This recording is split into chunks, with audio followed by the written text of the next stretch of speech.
در دهه حمیدآباد دهات باباشاهیان در ناحیه واسه با مقصد فراهم آوردن شرایط ارزنده زندگی و تامین مساعد رفت و آمد ساکنان و مسافران و واسطه‌های نقلیات راه‌های بین دهه مثل این راه مرکزی دهه منفرش کرده می‌شوند. راه مذکور با درازی 2 کیلومتر و پهنایی 6 متر با جلب متخصصان و رعایت قاعده‌های معماری منفرش گردید. کارهای منفرش‌کنی راه را کارمندان مؤسسه دولتی تعمیر و نگهداری راه‌ها که در سمت مذکور تجربه بای دارند به اجرا رسانیدند.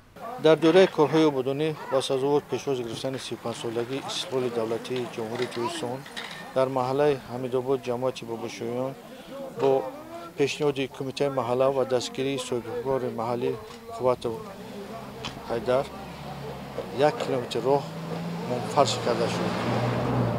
همچنین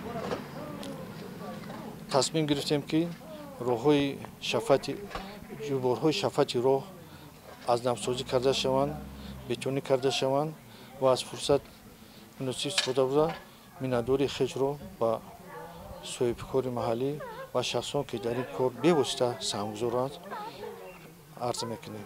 طور اطلاع داده شد تدبیر مذکور با استقبال جشن 35 سالگی استقلال دولتی جمهوری تاجیکستان در این دهه با عملهای وطندوستانه ساکنان و شخصان سخاوتمند در پیروی با تاکیدهای سرور دولت عملی گردید، زیرا این را دهه‌های دهات‌های باباشاهیان و شهرک زحمت‌آباد را با هم پیوست نموده توسط این راه سیاحان و مهمانان به موضع‌های تاریخی سفر می‌نمایند.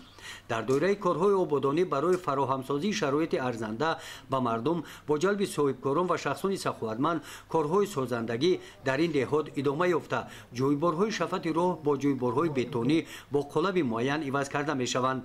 با این محله کارهای آبادانی از جمله منفرش‌کنی راه‌های محلی تا امروز در 14 محله‌های دهات باباشاهیان ادامه دارند. گزارش خواجه نظریف خدای نظر ظهوروف از ناحیه واسه برای برنامه اطلاعاتی نوید.